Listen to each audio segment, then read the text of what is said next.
How's it going, guys? Welcome back to my workshop. It's a mess, but it's okay. We're used to it. It's Thanksgiving, and, well, I just want to open some packs in the spirit of Thanksgiving, of being selfish. Self-giving. But no, I have one pack from my Heavy Hitters booster box. I went to my LGS recently to drop off some special tokens. And while I was there, I bought 4 packs, and I figured, we'll open them all, because it's more fun to open more packs than it is to open one pack, even though I want my packs to last. And so we got 2 Rosetta packs and 2 MST packs. We'll see. Could we get 2 Fables? Could we get 3 Fables? Could we get just a bunch of rares? We'll find out. So what's new? Well, I've been busy working on getting ready for Skirmish. As for me, Skirmish is something to take a bit more seriously. I gotta move some wires around. Hang on. There we go. Skirmish is something for me to be a bit more serious about than other stuff like ProQuest and callings and whatnot, because skirmishes are part of my favorite form. Or skirmishes usually do my favorite format, which is Blitz. Nothing against CC. I like CC too. I just really enjoy the fast-paced game of Blitz, as well as having a deck you can actually hold in your hand. Oh, you like a small... Okay, no, anyways. So I've been practicing Data Doll, and she's been a pretty fun hero. More fun than I thought she would be. Nothing there. And, timber! And it's surprising to me how well a deck full of no-block item cards can do. It definitely has its weaknesses, and I'm going to move this real quick, because you would think having 20 items in your deck would mean that you would probably take a lot of damage. But because so many items block, and because you want to banish items, the ability to do this, not only does it mitigate the risk of boosting, but it also just works. Like Todd Howard says with Skyrim, it just works. And it's crazy. It's a really fun deck, and we got a Shifting Winds of the Mystic Beast, a card that I'm sure sees play. Yeah, totally? Maybe. I don't know. But the deck does have its weaknesses. For example, Bravo can actually do really well against Data Doll because of the crush effects and the on-demand dominate, assuming Bravo can get the tempo. That's pretty much the one thing holding him back. Hey! Look at that! Mask of Recurring Nightmares. Nice! I finally have all the L's from MST.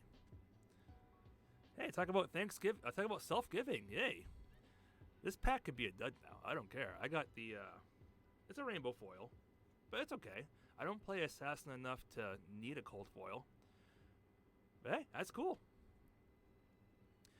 But yeah, Bravo could be a problem. High tempo aggro can be a problem because you don't block too well with a 3-card hand. As in, you don't want to block at all. When you're playing Data Doll, you don't want to block at all because you have a 3-card hand. And the more cards you lose on your opponent's turn, the less options you have. You want to be greedy. So that could be a problem as well. And I'm not so sure on the Blaze matchup. That is something I'm not looking forward to finding out. I know Blaze is like probably the second most popular hero to be played for Skirmish, Blitz Skirmish. And because of that, Data Doll does not want to pitch into Arcane Barrier. In fact, the way I built the deck, I don't pitch well into Arcane Barrier. Hey, we got a Rampant Growth and Life. I think I need that for my meme deck. So yeah, it's going to be interesting to see what happens. I could go 0 and 4, 5, however many rounds there are. I could go 1 and 3, 1 and 2, 2 and 2, maybe even tie. You don't see too often in Blitz, but it does happen. Either way, I'll do a deck tech afterwards. So for any aspiring Data Doll players out there, Cold Foil Runehold Release. For any aspiring Data Doll players out there can get an idea of what to do, there's probably better, well, I'm going to say there are better sources out there, but I'm going to throw mine out there as well. As someone who kind of figured it out on my own, it could help anyone who just... I forgot they reprinted Runaways in Rosetta. As someone who just kind of figured it out on his own, I can also kind of... It helps to figure stuff out sure, having other people help you is good as well, and I recommend it. But sometimes the best way to figure out how to play a game or play a deck is to do it yourself. Make the deck, see what fails, try again. Try the jank, try the fun stuff, see how well it works. Maybe it'll work better for you, and then evolve your deck over time. Not everyone has time for that, I get it. But I think it's really the best way to play the game is to figure it out on your own. Not just net deck, but actually try a deck and modify it to you. Whether you built it from scratch or you based it off someone else's winning deck. It's really the best way to play Flesh and Blood. Anyways, yeah.